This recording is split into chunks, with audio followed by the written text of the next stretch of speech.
దేవునిని ఆరాధించి ఆయన అనుగ్రహించే పరలోక విషయంలో ఆత్మ సంబంధమైనటువంటి ఆశీర్వాదాలతో పరలోకానికి నిత్య జీవానికి వారసులకు నిమిత్తము మహోన్నతుని పాద సన్నిధికి విచ్చేసిన దేవుని పరిశుద్ధులకు, స్నేహితులకు, స్నేహితురాండ్రకు, యవ్వనస్తులకు అందరికీ క్రీస్తు ప్రభు నామంలో నా హృదయపూర్వక వందనములు తెలియజేస్తూ ఉన్నానండి.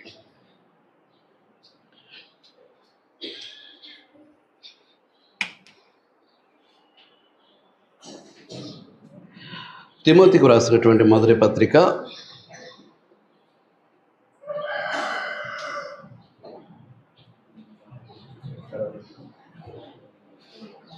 4వ అధ్యాయం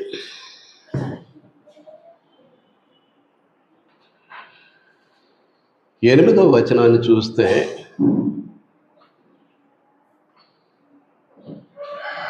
శరీర సంబంధమైనటువంటి సాధకము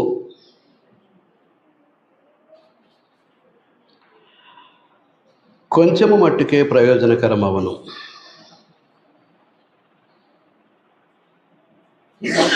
సిక్స్త్ ప్యాకులని, 8th ప్యాకులని, 10th ప్యాకులని, 12th ప్యాకులని రకరకాలుగా శరీరాన్ని నలగొట్టుకుంటూ ఉంటారు. ఈ మధ్యకాలంలో అనేకులు ఆ నలగొట్టుకున్నట్లోనే వారి జీవితాలు కోల్పోయినట్లుగా మనం వార్తల్లో చూస్తూ ఉన్నాం. కాబట్టి శరీర సంబంధమైనటువంటి సాధకము కొంచెము మట్టుకే ప్రయోజనకరమగును, కానీ దైవభక్తి ఎప్పటి జీవం విషయంలో క్రీస్తునందు ఉన్నటువంటి వారు ఈ భూమి మీద జీవము కలిగిన వారు.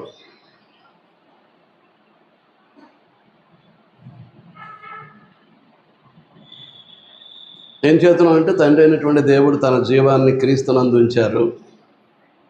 క్రొత్త జన్మ ద్వారా క్రీస్తులోనికి ప్రవేశించినటువంటి మనం ఆ జీవమునకు వారసులమై ఉన్నాం.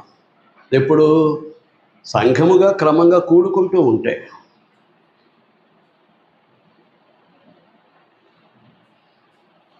సంఘముగా కూడుకోవటాన్ని నిర్లక్ష్య పెట్టేవారు క్రీస్తునందు దేవుడించినటువంటి జీవానికి వారు వారసులు కారు. మీకు అర్థమవుతుందా? క్రీస్తులోనికి దేవుని చేత జీవముంచబడినటువంటి క్రీస్తులోనికి బాప్తిసం పొందినప్పటికీ క్రీస్తులో ఉన్నటువంటి జీవాన్ని అనుభవించడానికి సంఘముగా కూడుకొనుట్లో నిర్లక్ష్యతను కనుపరిచేటటువంటి వారు క్రీస్తులో ఉన్నటువంటి జీవానికి వారు వారసులు కాదు. చూడండి, యోహాను రాసినటువంటి మొదటి పత్రిక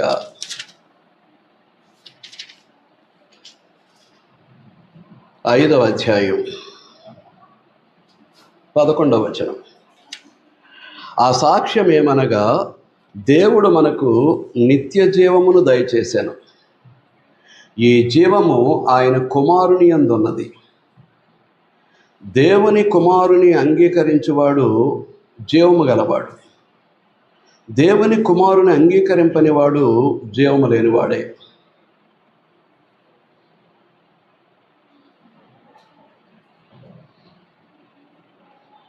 అంగీకరించిన వాడు దానికి అనుగుణంగా జీవితాన్ని నడిపించుకుంటాడు. ఇప్పుడు అది అక్కడ ఉన్నటువంటి సమస్య. క్రీస్తులో జీవం ఉన్నది అనుకున్నవాడు దానికి అనుగుణంగా జీవితాన్ని నడిపించుకోవటానికి ప్రయత్నిస్తాడు. సంఘముగా కూడుకునేటటువంటి ఏ సమయాన్ని కూడా నిర్లక్ష్యం చేయడు, లెక్కలేనిదిగా విడిచిపెట్టడు. మీకు అర్థమైంది నేను అనుకుంటున్నాను. దైవభక్తి ఎప్పటి జీవం విషయంలోనూ, రాబో జీవం విషయంలో, నిత్యత్వంలో దైవత్వంతో శాశ్వత సహవాసం, పరిశుద్ధ దేవదూతలతోటి శాశ్వత సహవాసం. అట్టి పరిస్థితుల్లో నిత్యత్వంలో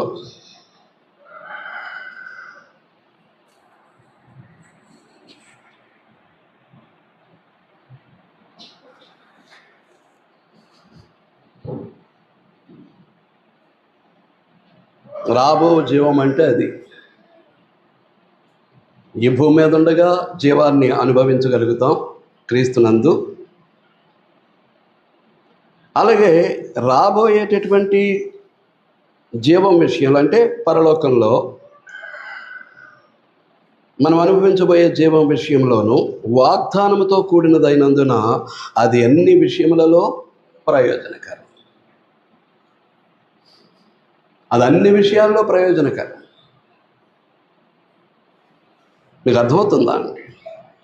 అందుచేత దైవభక్తి విషయంలో సాధకం చేసుకోవాల్సినటువంటి అవసరం ఉంది. 7వ వచనం, అపవిత్రమైన ముసలమ్మ ముచ్చట్లను విసర్జించి. ముసలమ్మ ముచ్చట్లను ఎందుకన్నారు? మూదోతే 30 గుణాలు అంటది లోకం. వయసు మళ్ళీపోయి ముదిమి మీదకు వచ్చింది అనుకోండి, బహు వృద్ధాప్యంలోనికి వెళ్ళిపోయామనుకోండి, ఏదేదో మాట్లాడుతూ ఉంటారు వాళ్ళు, ఏదేదో మాట్లాడుతూ ఉంటారు.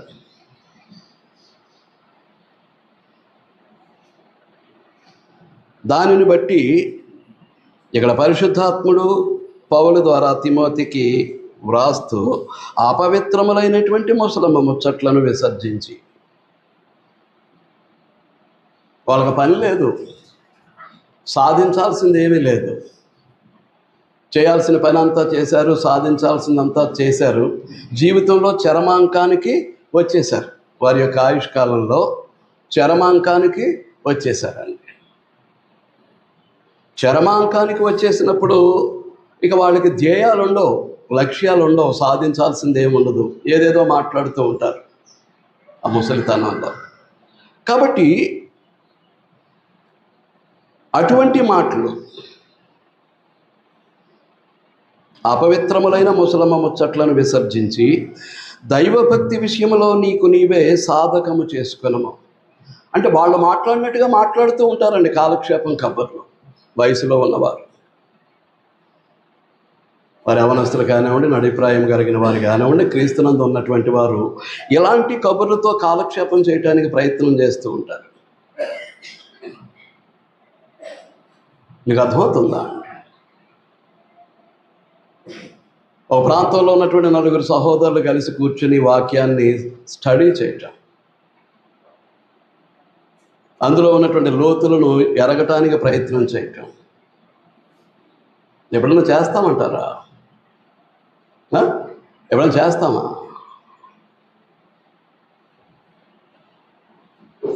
అలాగే సహోదరులు ఎప్పుడైనా అటువంటి సత్కాలక్షేపం చేస్తారంటారా?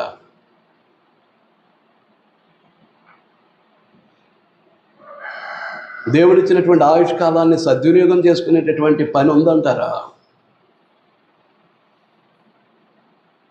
ఏమండి? దైవభక్తి విషయంలో నీకు నీవే సాధకము చేసుకున్నామా.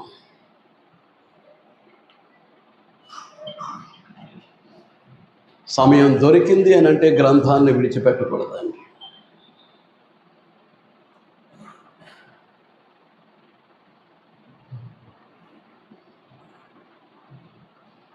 కొంతమందికి చదవటం రాకపోవచ్చు. అంటే చదవటం రాకపోవటం అంటే అక్షర జ్ఞానం గురించి నేను మాట్లాడట్లేదు. దానిని ధ్యానిస్తూ నేర్చుకునేటటువంటి విధానంలో గ్రంథాన్ని చదవటం అనేది చేత కాదు చాలామందికి. చదవాలంటున్నారు కాబట్టి గవ్వ ఒక అధ్యాయం చదివేయటం, పక్కన వారేయటం అయిపోయింది. బైబిల్ గ్రంథాన్ని చదవాలి అంటే కొంత నేర్పు కావాలి, లేకుండా చదివితే ప్రయోజనం చేకూరదు. కాబట్టి దైవభక్తికి అనుగుణ్యమైన బోధ అన్నాడు. జీవమునకును భక్తికి కావలసిన వాటినన్నింటినీ దేవుడే అనుగ్రహిస్తున్నాడు అన్నాడు. అదంతా దేని ద్వారా? దేవుని యొక్క వాక్యము ద్వారా, దైవ జ్ఞానము ద్వారా. ఎందుచేతను అని అంటే మనం పోయిన వారం చదివి విడిచిపెట్టేశాం. కీర్తనల గ్రంథం 119వ కీర్తన.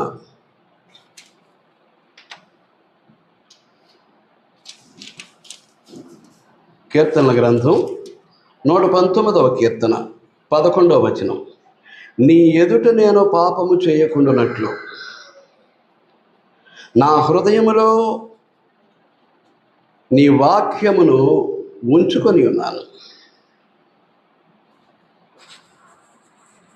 ఏమంటున్నాడండి? నీ ఎదుట నేను పాపము చేయకుండానట్లు. దేవుని ఎదుట దేవుని కుమారులముగా కుమార్తెలముగా మనం పాపము చేసేవారిగా ఉండకూడదు, తప్పులు చేసేవారిగా ఉండకూడదు, లోపభూయిష్టమైనటువంటి జీవితాన్ని కలిగిన వారముగా మనం ఉండకూడదు. ఏ కోణంలోంచి అయితే కానివ్వండి.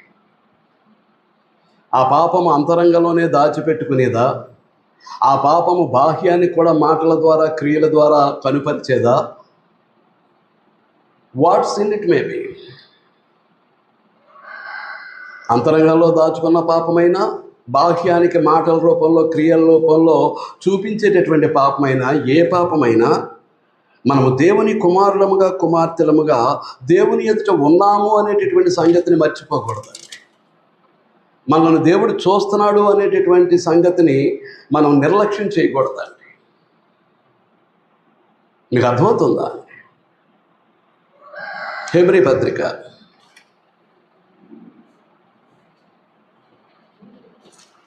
4వ అధ్యాయం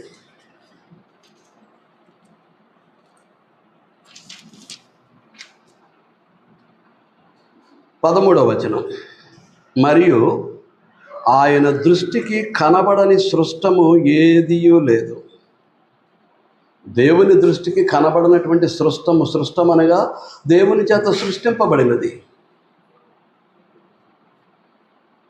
దేవుడు సృష్టికర్త, సృష్టించినటువంటి వాడు. దేవుని చేత సృష్టింపబడిన దాన్ని ఏమంటాము అని అంటే సృష్టము అని అంటాం. కనుక దేవుడు సృష్టించినది ఏది కూడా దేవుని కన్నులకు కనబడకుండా ఉండే పరిస్థితి లేదు. అంచేత ఏమంటాడు? ఆయన దృష్టికి కనబడని సృష్టము ఏదియూ లేదు. మనం ఎవరికి లెక్క చెప్పవలసి ఉన్నదో, ఏం చేతనంటే జీవిత చివరి భాగంలో ప్రభు యొక్క రాకడ సందర్భంలో మనము దేవునికి మన జీవితాన్ని గూర్చి, మనకిచ్చిన ఆయుష్కాలాన్ని గూర్చి, ఆయుష్కాలంలో మనం గడిపినటువంటి ప్రతి క్షణాన్ని గూర్చి మనం దేవునికి లెక్క అప్పగించాలి. మనం మాట్లాడిన ప్రతి మాటను గురించి దేవునికి లెక్క అప్పగించాలి. మనం చేసినటువంటి ప్రతి క్రియను గురించి దేవునికి లెక్క అప్పగించాలి. దేవుడు విడిచిపెట్టేది లేదండి. అంచేత మరియు క్షమించండి, మనం ఎవరికి లెక్క చెప్పవలసి ఉన్నదో ఆ దేవుని కన్నులకు సమస్తమును మరుగులేక తేటగా ఉన్నది. ఆయనకు మరుగులేదు. ఈ స్లాబ్ అడ్డు వస్తుందేమో అనుకుంటామేమో, అడ్డు రాదు.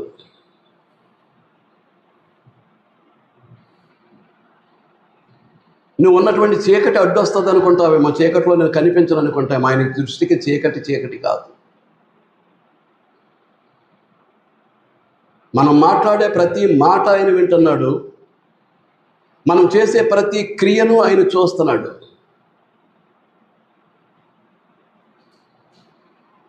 అందుచేత ఆ సంగతిని మనం గ్రహించుకోవాల్సినటువంటి అవసరత మన మీద ఉందండి. అంచేత ఇక్కడ ఏం కోరుతున్నాడు కీర్తనాకారుడు అంటే, నీ ఎదుట నేను పాపము చేయకుండానట్లు. అంటే దేవుడు చూస్తున్నాడు. దేవుని ఎదుట నేను ఏం చేయకూడదు? పాపము చేయకూడదు. దురలవాట్లు, చెడలవాట్లు, వ్యసనాలు మీకు పదే చెప్తున్నా.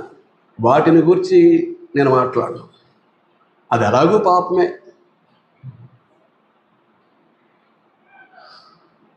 దేవుని ఆలయంగా ఇచ్చినటువంటి శరీరానికి ద్రోహం చేస్తూ ఉన్నటువంటి ప్రతి అలవాటు పాపమే. మనం చేసే ప్రతి క్రియ పాపమే. మీకు అర్థమవుతుందా?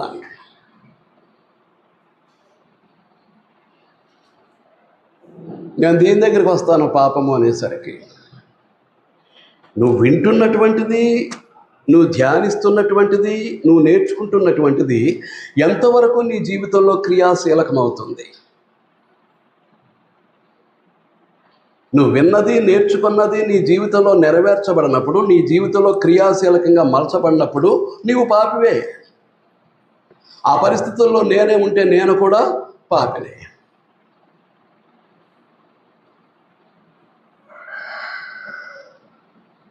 మీకు అర్థమవుతుందా? అలాంటి బ్రతుకులు బ్రతికేవారు క్రీస్తు సంఘ సభ్యులు కాదు, దేవుని యొక్క రాజ్య పౌరులు కాదు, దేవునికి కుమారులు కుమార్తెలు కాదు, దేవునికి ఏమీ కారు. సంఘముగా కూడుకోవటాన్ని నిర్లక్ష్యం చేయటం, ఏదో కాలక్షేపానికి 4 పాటలు పాడి 4 మాటలు వినేసి వెళ్ళిపోవటానికి ప్రయత్నం చేస్తూ, ఆ జీవితంలో ఏకాగ్రత లేనప్పుడు, దేవుని సన్నిధికి వచ్చుట్లో ఒక గురి లేనప్పుడు, ఒక లక్ష్యం లేనప్పుడు, ఒక ధ్యేయం లేనప్పుడు, ఎందుకు వస్తున్నామో కూడా తెలియకుండా వచ్చి కూర్చుని వెళ్ళిపోయేటటువంటి బ్రతుకులు దేవునికి అక్కర్లేదు. మనం దేవుని కుమారులుగా ఉండటానికి, దేవుని పోలికలోనికి ఎదగటానికి ఏ జ్ఞానాన్ని అయితే పరిశుద్ధ గ్రంథ రూపంలో దేవుడిచ్చాడో అది ఖచ్చితంగా మన అనుదిన జీవన విధానంలో క్రియాశీలకంగా మలచబడితేనే దేవునికి మహిమ. మీకు అర్థమవుతుందా? కాబట్టి నీ ఎదుట నేను పాపము చేయకుండానట్లు నా హృదయములో నీ వాక్యము ఉంచుకొని ఉన్నాను.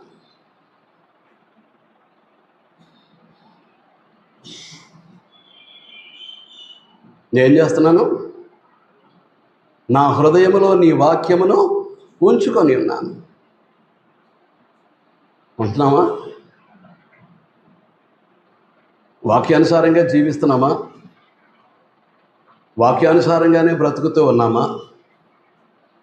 మనకు దేవుడిచ్చినటువంటి ఆయుష్కాలంలో ఉన్నటువంటి ప్రతి క్షణము, ప్రతి సెకను కూడా ఆ విధంగానే జీవిస్తూ ఉన్నామా?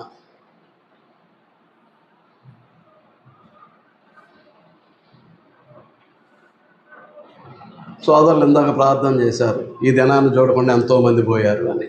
ఉన్నటువంటి మనం ఏం చేస్తున్నాం? పోయిన వారు పోయారు, ఉన్నటువంటి నేనేం చేస్తున్నాను? దేవుడు కోరుకున్నట్టుగానే నా జీవితాన్ని దేవునికి మహిమకరంగా ప్రభు అయినటువంటి యేసుక్రీస్తునందు నేను నడిపించుకోగలుగుతున్నానా? ఉన్నాను. దేనికున్నాను? ఆలోచించుకోవాలి.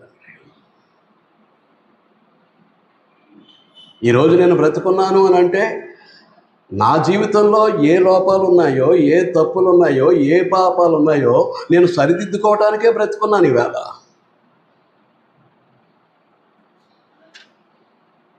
ధనార్జన చేయటానికి కాదు, కుటుంబంతో కలిసి సుఖ సౌఖ్యాలు అనుభవించడానికి కాదు, స్నేహితులతో కలిసి ఆనందించడానికి కాదు,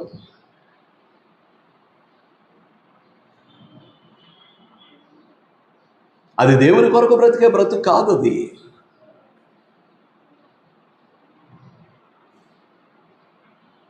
నాలో ఈ తప్పు ఉంది, వాక్యాన్ని బోధిస్తూ ఉండగా ఈ తప్పు కనిపించింది, దీన్ని ఎలా అధిగమించాలి?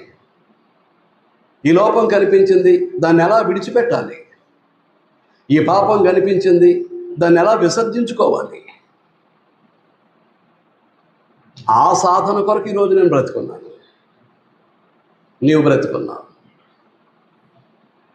ఈరోజు బ్రతుకున్నాను, 24 గంటల ఆయుష్ దేవుని చేత పొందాను అని అంటే ఈ 24 గంటలకి తగినటువంటి గురి లేకుండా బ్రతికాను అనుకోండి. ఏంటి 24 గంటల ఆయుష్ కాలంలో నా ద్వారా దేవునికి కలిగినటువంటి మహిమ ఏంటి? ఆలోచించుకోవాలి. కనుక ఎంత జ్ఞానాన్ని మనం పొందగలుగుతున్నాం గ్రంథంలో నుంచి, ఎంత వాక్యాన్ని నేర్చుకోగలుగుతున్నాం, ఎంత వాక్యానుసారంగా మన జీవన గమనాన్ని నడిపించుకోగలుగుతున్నాం, మనం ఆలోచించుకోవాలి. క్రైస్తవులముగా, దేవునికి ప్రియమైనటువంటి కుమారులముగా, కుమార్తెలముగా మనకు దేవుని చేత అనుగ్రహింపబడినటువంటి బాధ్యతలు, పనులు ఎన్నెన్నో చేయగలుగుతున్నామా? ఏ పని చేయకుండా వచ్చి కూర్చుని వెళ్ళిపోవటానికి ప్రయత్నం చేస్తున్నాం. ఇదే క్రైస్తవ జీవితం అనుకుంటున్నాం.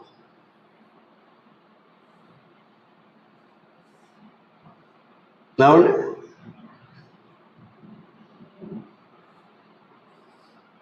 ఇదే దేవుని కొరకు బ్రతకటం అనుకుంటున్నాం.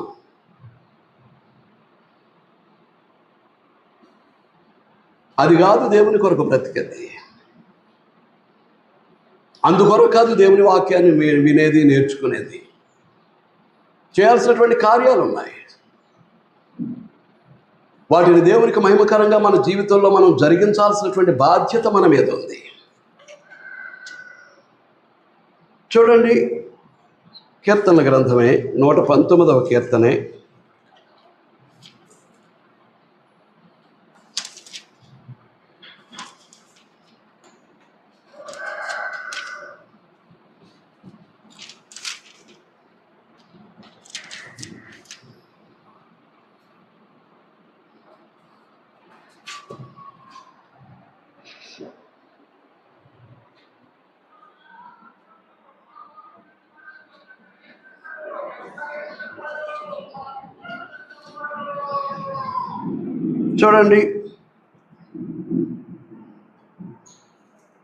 97వ వచనం నుంచి, నీ ధర్మశాస్త్రము నాకెంతో ప్రియముగానున్నది, దినమెల్లా నేను దానిని ధ్యానించుచున్నాను.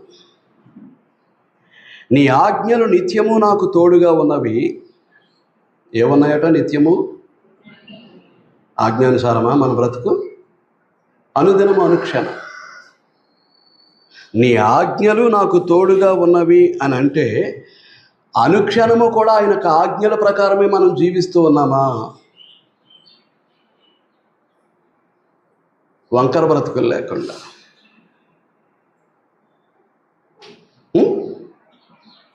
నీ ఆజ్ఞలు నిత్యము నాకు తోడుగా ఉన్నవి, నా శత్రువులను మించిన జ్ఞానము నీవు నాకు కలుగజేయుచున్నవి. నా శత్రువులను మించిన జ్ఞానము అవి నాకు కలుగజేయుచున్నవి. శత్రువులను మించినటువంటి జ్ఞానం.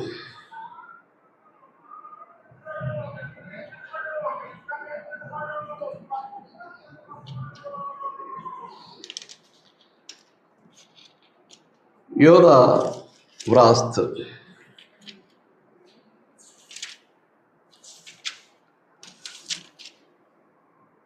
యోధా పత్రిక 3వ వచనం, ప్రియులారా, మనకందరికీ కలిగడు రక్షణను కూర్చి మీకు వ్రాయవలనని విశేషాశక్తి గలవాడనై ప్రయత్నపడుచుండగా పరిశుద్ధులకు ఒక్కసారే అప్పగింపబడిన బోధ నిమిత్తము మీరు పోరాడవలనని మిమ్మల్ని వేడుకొనుచు మీకు వ్రాయవలసి వచ్చాను. పరిశుద్ధులు అపోస్తులకు ఒక్కసారే అప్పగింపబడినటువంటి బోధ నిమిత్తము మనం ఏం చేయాలట? అది మొదటి శతాబ్దంలో జరిగినటువంటి పని. ఈ 21వ శతాబ్దంలో ఏం చేయాలి? పరిశుద్ధులకు ఒక్కసారి అప్పగింపబడినటువంటి బోధ నిమిత్తము మీరు పోరాడవలనని మిమ్మల్ని వేడుకొనుచు మీకు వ్రాయవలసి వచ్చాను. ఎందుకు పోరాడాలి? ఎందుకు పోరాడాలి?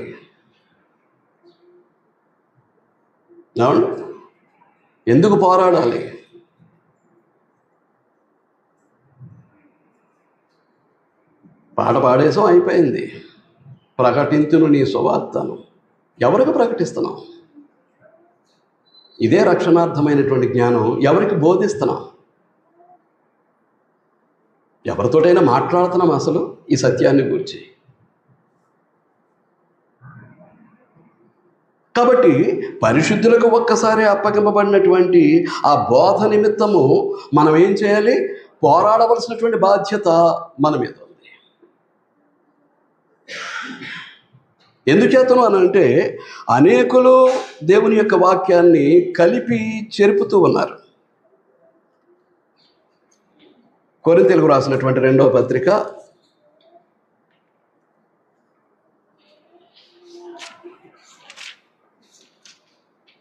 రెండవ అధ్యాయం 17వ వచనం, అనగా ఆఖరి వచనం. కావున ఇట్టి సంగతులకు చాలిన వాడెవడు? మేము దేవుని వాక్యమును కలిపి చెరిపెడు అనేకుల వలె ఉండక నిష్కాపట్యము గలవారమును దేవుని వలన నియమింపబడిన వారమునై ఉండి క్రీస్తునందు దేవుని ఎదుట బోధించుచున్నాము. అపోస్తలుడైనటువంటి పౌలు తన యొక్క సువార్త ప్రకటన గురించి తను స్థిరపరచుకుంటున్నాడు. ఎంత యాక్యురేట్గా ఉన్నది ఉన్నట్లుగా బోధిస్తున్నాడో మాట్లాడుతున్నాడు. ఏం చేస్తున్నానంటే, ఇప్పుడు కలిపి చెరిపెడి వారు ఉన్నారు. మేము దేవుని వాక్యమును కలిపి చెరిపెడి వారు ఎంతమంది ఉన్నారు? అనేకులు ఉన్నారు. ఆ దేవుని యొక్క వాక్యాన్ని కలిపి చెరిపే విధానం ఉంది కాబట్టే ఇన్ని మత శాఖలు. బైబిల్ ఒకే ఒక్క సంఘాన్ని గురించి మాట్లాడుతూ ఉంటే ఇన్ని మత శాఖలు ఎక్కడి నుంచి వచ్చాయి?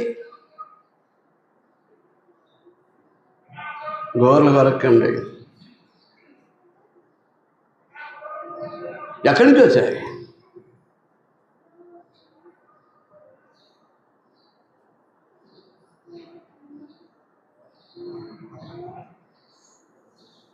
ప్రార్థనా హాలు నిర్మాణం కొరకు దేవుని యొక్క సహాయాన్ని వేడుకుంటూ అర్థిస్తూ పెట్టబడినటువంటి ఆ వేడుకలు సభలో, ఆ మీటింగ్లో నేను మీతో మాట్లాడటం జరిగింది.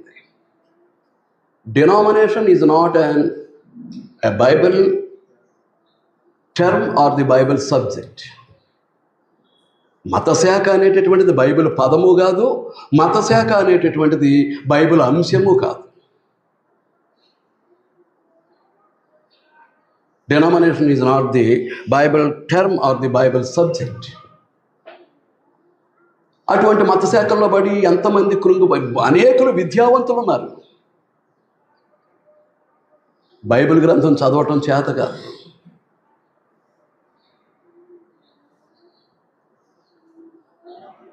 బైబిల్ని అర్థం చేసుకోవటం చేత కాదు, బైబిల్ని గ్రహించుకోవటం చేత కాదు, బైబిల్ని గైకొనటం చేత కాదు, ఆ బైబిల్ని అనుసరించి జీవించటము చేత కాదు. ఉన్నత విద్యను చదివినటువంటి వారు కూడా ఆ పైనుంచి చెప్పేదానికి అలవాటు పడిపోయి తల ఊపుతూ కూర్చుంటారే తప్ప పల్లెకిలించుకుంటూ అందున్నటువంటి సత్యం ఏంటి అనేది గ్రహించుకోవటానికి వాళ్ళు గ్రంథాన్ని పరిశీలించి పరిశోధించినటువంటి వారు కాదు. మీకు అర్థమవుతుందా అండి? దేవుని వాక్యాన్ని కలిపి చెరిపేరి వారు అనేకులు ఉన్నారు. లక్షల్లో ఉన్నాయి మత శాఖలు ప్రపంచవ్యాప్తంగా.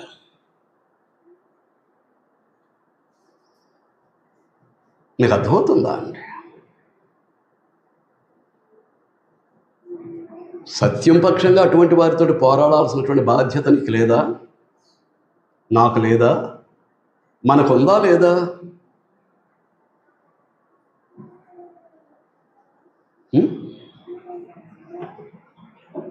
ఉందా లేదా?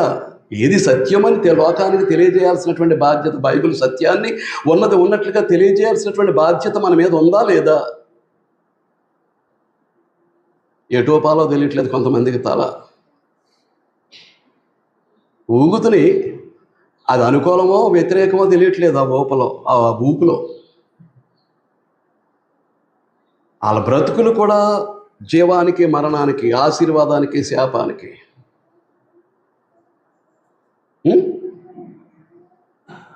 రక్షణకు నిత్య శిక్షకు మధ్యలో అలా ఊగుతూనే ఉంటాయి ఆ బ్రతుకులు. వాళ్ళు ఎందుకు బ్రతుకుతున్నారో వారికి తెలియదండి అనేకులకి. మీకు అర్థమవుతుందా అండి? ఈ విషయంలో పరిశుద్ధాత్ముడు ఇచ్చినటువంటి అధికారం, అంటే దేవుడే ఇచ్చినటువంటి అధికారం. తీతు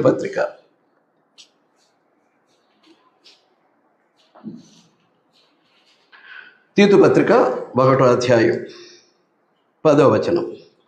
అనేకులు 10-11 వచనాలు. అనేకులు విశేషముగా సున్నతి సంబంధులను, అవిధేయులను, వదరుబోతులను, మోసపుచ్చిన వారునై ఉన్నారు. వారి నోళ్ళు మూయింపవలెను. అట్టివారు ఉపదేశింపకూడని వాటిని దుర్లాభము కొరకు ఉపదేశించుచు కుటుంబములనే పాడు చేయుచున్నారు. What responsibility we have.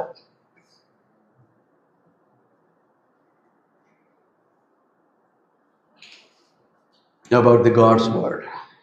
దేవుని యొక్క వాక్యం విషయంలో మనకు ఉన్నటువంటి బాధ్యత ఏంటి?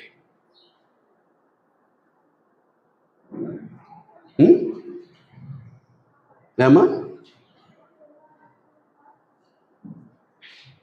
ఏమండి సహోదరులు, ఏంటి మన బాధ్యత? రాసేయండి. ఆచరించొద్దు, ఇదేం చేద్దామని ఆలోచించొద్దు.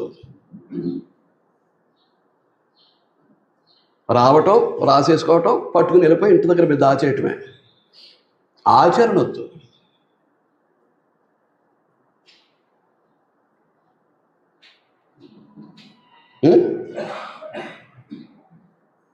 ఏంటండి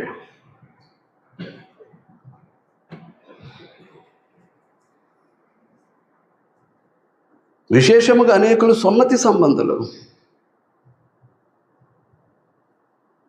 యాసువ మెస్సయ్యని ఈ మధ్య కూడా తెక్కోసుకుని మంచాలు ఎక్కి నానా తిప్పలు పడి కొంతమంది దాటేశారు కూడా, సున్నతులు చేయించుకొని. ఏం చేస్తున్నారో తెలియట్లేదు.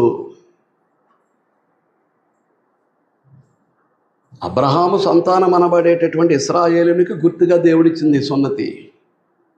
ఇప్పుడు తెగ్గోసుకొని హృదయ సంబంధమైనటువంటి సున్నతిని పక్కన పెట్టేసి శరీరానికి సున్నత చేసుకొని, ఎక్కడుంది బైబిల్లో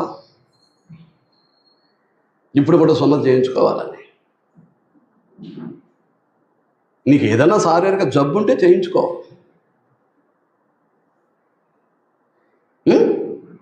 సున్నతి సంబంధులను అవిధేయులు, దేవుని వాక్యానికి అవిధేయులు.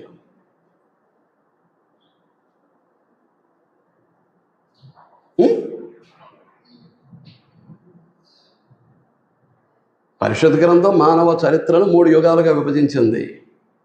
పితరుల యుగంలో ఉన్నటువంటి చట్టం వేరు, ధర్మశాస్త్ర యుగంలో ఉన్నటువంటి చట్టం వేరు, ఇప్పుడు క్రైస్తవ యుగంలో ఉన్నటువంటి చట్టం వేరు. ఏ యుగంలో ఉన్నవారు ఆ చట్టానికి లోబడి బ్రతకాల్సినటువంటి అవసరం ఉంది. ఆ చట్ట ప్రకారం నిర్దోషులుగా నిరపరాధులుగా జీవిస్తే ఏ యుగంలో ఉన్న వారి మీదనైనా క్రీస్తు యొక్క రక్తం ప్రోక్షింపబడుతుంది, క్రీస్తు యొక్క రక్తం వారి పాపాలను కడిగి వేస్తుంది. కానీ ఆ నిబంధనకు వారు లోబడి ఉండాలి, ఆ చట్టానికి శాసనాలకి విధేయులై ఉండాలి. మీకు అర్థమవుతుందా అండి? అవిధేయులను, వదరుబోతులు నోటుకొచ్చిందల్లా వాగుతూ ఉంటారు. నోటుకొచ్చిందల్లా వాగేవాడిని వదరుబోతు అంటారు. వదరుబోతులను, మోసపుచ్చువారు, తమ మాట వినేటటువంటి వారిని మోసం చేస్తూ ఉంటారు. మోసపుచ్చువారును అయి ఉన్నారు. వారి నోళ్ళు ముయ్యించాలి. పోరాటం చేయాలా అక్కర్లేదా? ఈ గ్రంథం పక్షంగా పోరాటం చెయ్యాలా అక్కర్లేదా?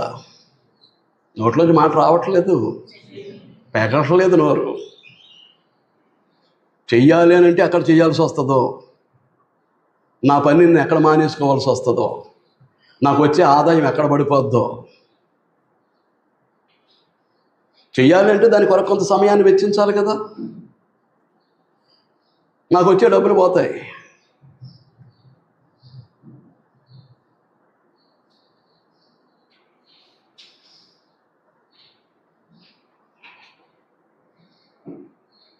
వారి నోళ్ళు ముయింపబడి. ఎందుచేతనంటే అట్టివారు ఉపదేశింపకూడని వాటిని దుర్లాభము కొరకు ఉపదేశించుచు కుటుంబములనే వాడు. కుటుంబము అనేటటువంటిది దైవికమైనటువంటి సంస్థ, దేవుని చేత ఏర్పాటు చేయబడినటువంటిది. పరిశుద్ధ గ్రంథంలో ఆయా సందర్భాల్లో మనం చూస్తే ఒక్క మనిషి యొక్క రక్షణ కొరకు దేవుడు ఎంతటి కార్యాన్ని చేశాడో మనకు తెలుస్తుంది. ఒక్క మనిషి యొక్క రక్షణ కొరకు క్రీస్తు ప్రభువు కానీ, తండ్రి అయినటువంటి దేవుడు కానీ, ఇథియోపియా నుంచి 3 దేశాలు దాటుకొని యెరూషలేముకు వచ్చి పాత నిబంధన కొరకు ఆ ప్రకారం ఆరాధన చేసుకుని వెళ్ళిపోతూ గ్రంథాన్ని చదువుతూ ఉంటే, ఆ ఒక్కడి యొక్క రక్షణ కొరకు దేవుడు తన దూతను పంపించాడు ఫిలిప్పు దగ్గరికి. దూత మాట విని యెరూషలేము నుండి గాజాకు పోయే మార్గంలో రథాన్ని కలుసుకోమని దేవుని దూత హెచ్చరించాడు. రథం దగ్గర పడింది. ఇప్పుడు దేవదూత పార్ట్ అయిపోయింది. ఇప్పుడు పరిశుద్ధాత్ముడు ఏమంటున్నాడు? నువ్వు వెళ్ళి ఆ రథాన్ని కలుసుకో. వెళ్ళాడు. రథంతో పరిగెడుతూ, నువ్వు చదివేది నీకు అర్థమవుతుందా అని అడిగాడు. ఎవడైనాను ఒకడు నాకు త్రోవ చూపుకుంటే నేను ఎలా గ్రహించుకోగలను? నీకు తెలిస్తే వచ్చి రథం ఎక్కి కూర్చో, ఈ వాక్యాలను అనుసరించి నాకు తెలియచేయమని అడిగితే 53 అధ్యాయం చదువుతున్నాడు యెషయా గ్రంథం. రథం ఎక్కి కూర్చొని అతనికి క్రీస్తు ప్రభు యొక్క మరణ సమాధి పునరుత్థాన సారమైనటువంటి సువార్తను ప్రకటించినప్పుడు వాళ్ళు ఎంత దూరం ప్రయాణం చేశారో రథంలో మనకు తెలియదు. నీళ్లు ఉన్న ఒక చోటుకు వచ్చేసరికి, ఇవిగో నీళ్లు, నాకు బాప్తిసం ఇవ్వటానికి ఆటంకం ఏంటని ఆ నపుంసకుడు అడిగాడు. ఇథియోపియా దేశానికి ఆర్థిక మంత్రి అయినటువంటి వాడు. మీకు అర్థమవుతుందా అండి? ఒక్క మనిషి రక్షణ కొరకు దేవుడు చేసిన ఏర్పాటు. తన దూతను పంపించాడు. నిత్యత్వంలో తనతో సమానుడైనటువంటి పరిశుద్ధాత్మను పంపించాడు. పరిశుద్ధాత్మ ద్వారా మాట్లాడించాడు. ఫిలిప్పు ద్వారా అతడు రక్షింపబడటానికి దేవుడు చేసినటువంటి ఏర్పాటు.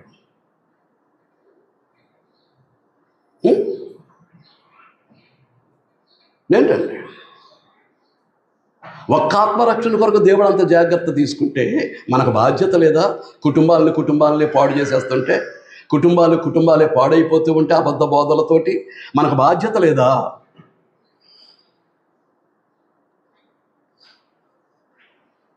ఏమండి? వారి నోళ్ళు ముయ్యించాలి. ఎందుకొరకు అని అంటే, అట్టివారు ఉపదేశింపకూడని వాటిని దుర్లాభము కొరకు అది ఉపదేశించు.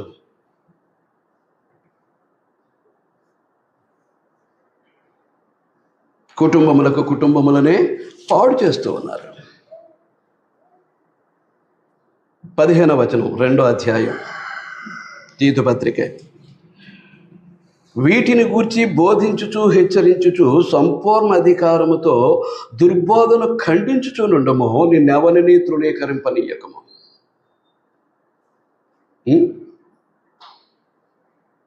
ఏంటండి? వీటిని గూర్చి బోధించుచు హెచ్చరించుచు. ఎవరో క్రీస్తు సంఘ సభ్యులు సంపూర్ణ అధికారముతోటి దుర్బోధన ఏం చేయాలట? ఖండిస్తున్నామా? ఆ పని చేస్తున్నామా? సహోదరులు కానీ ఈ పని చేసేటటువంటి బాధ్యత మనకుందా లేదా?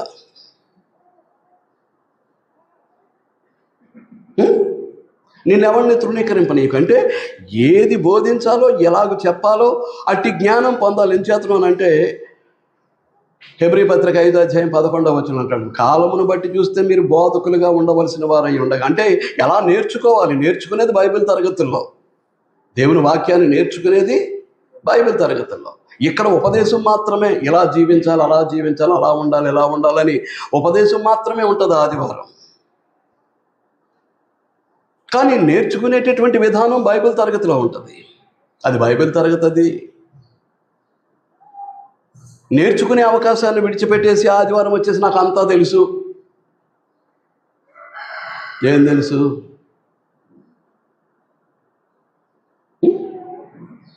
ఏం తెలుసు? సంపూర్ణ అధికారముతో దుర్బోధను ఖండించుచూ నుండుము. It is present continuous tense. ఖండించుచూ నుండుము. నువ్వు బ్రతుకున్నంతకాలం ఈ పని నీ బ్రతుకులో జరగాలి. దేవుని పక్షంగా ఆ పని జరిగించాలండి.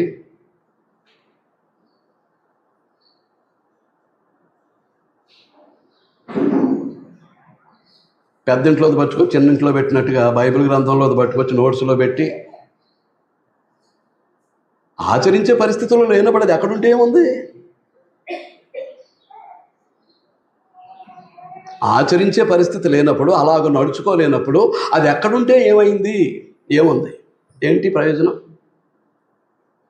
బైబిల్లో ఉంటే ఏముంది? నోట్స్లో ఉంటే ఏముంది?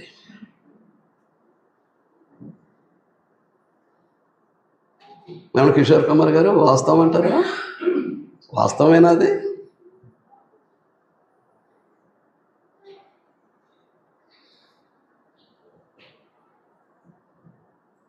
వాళ్ళు వినేటప్పుడు ఆలోచిస్తారా? అందింపబడుతున్నటువంటి దైవ వర్తమానాన్ని గురించి, దేవుడు మాట్లాడుతూ ఉన్నటువంటి విధానాన్ని గురించి ఆలోచిస్తూ వింటారా?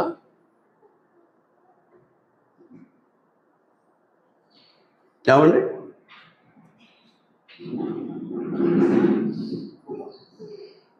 ఫిలిప్పీ పత్రిక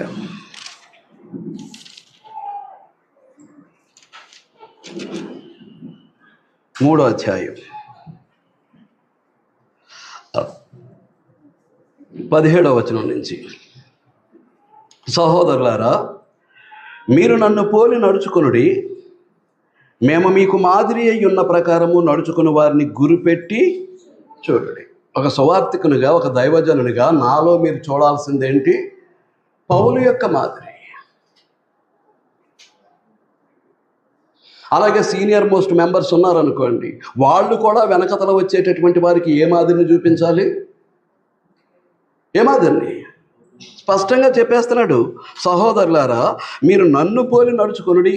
ఫిలిప్పీ పట్టణంలో ఉన్నటువంటి క్రీస్తు సంఘానికి రాస్తూ, మీరు నన్ను పోలి నడుచుకొనుడి, మేము మీకు మాదిరి ఉన్న ప్రకారం. అపోస్తులమైనటువంటి మేమందరము కేవలం బోధించటం కాదు, మా జీవితాలు కూడా మీకు మాదిరే.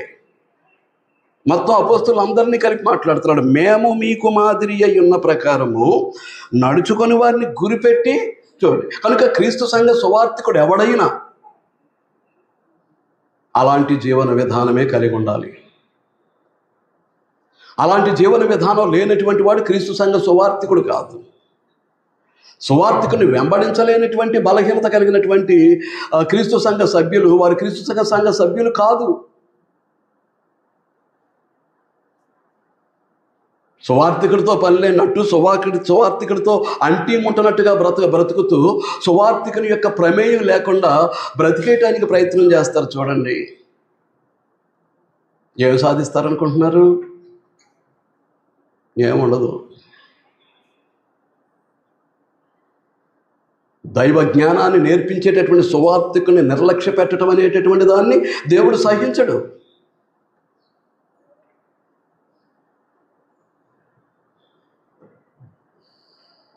దేవుడు సహించడండి.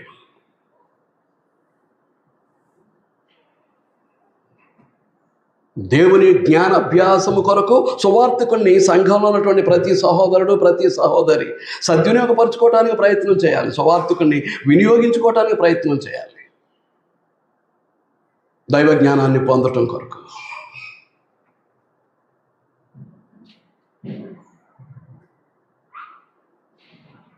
అదే తప్పుడు జీవితాన్ని జీవించే సువార్తికుడు అనుకోండి, నువ్వు దిద్దుకుంటావా, మమ్మల్ని వదిలేసిపోతావా? రెండు ప్రశ్నలు సువార్తికుడిని అడగాల్సి. నీలో ఈ లోపం కనిపిస్తూ ఉంది మాకు, సంఘం అంతా కలిసి రిక్వెస్ట్ చేస్తుంది, మీ విధానం ఎలా ఉంది, దిద్దుకోండి అని. దిద్దుకోవడానికో దయచేయి.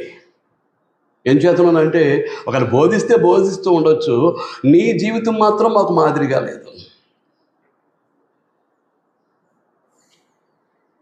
అయ్యగారులు అయితే అయ్యగారు ఏమని అనుకుంటారేమో అని ఆలోచించడానికి అవకాశం ఉంటుంది.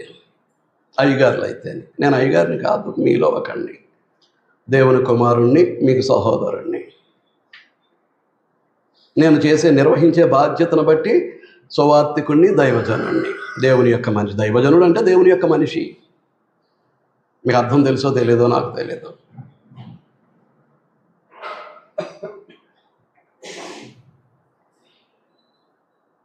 మీకు అర్థమవుతుందా?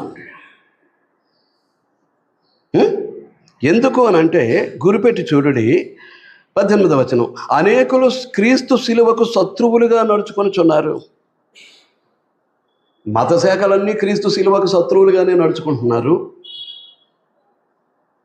కానీ క్రీస్తు సంఘ సభ్యుల్లో కూడా కొద్దిమంది క్రీస్తు శిలువకు శత్రువులుగానే నడుచుకుంటూ ఉన్నారు.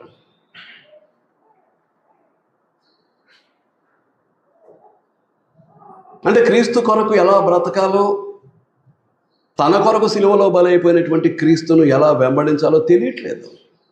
లేకపోతే తెలిసినా నిర్లక్ష్యం. ఏంటేంటి అని ఏమంటున్నాడు? అనేకులు క్రీస్తు శిలువకు శత్రువులుగా నడుచుకొనుచున్నారు. వీరిని గూర్చి మీతో అనేక పర్యాయములు చెప్పి ఇప్పుడును ఏడ్చుచూ చెప్పుచున్నాను. సువార్తికుని యొక్క ఆవేదన సంఘము అర్థం చేసుకోవాల్సినటువంటి అవసరం ఉందండి. సువార్తికుని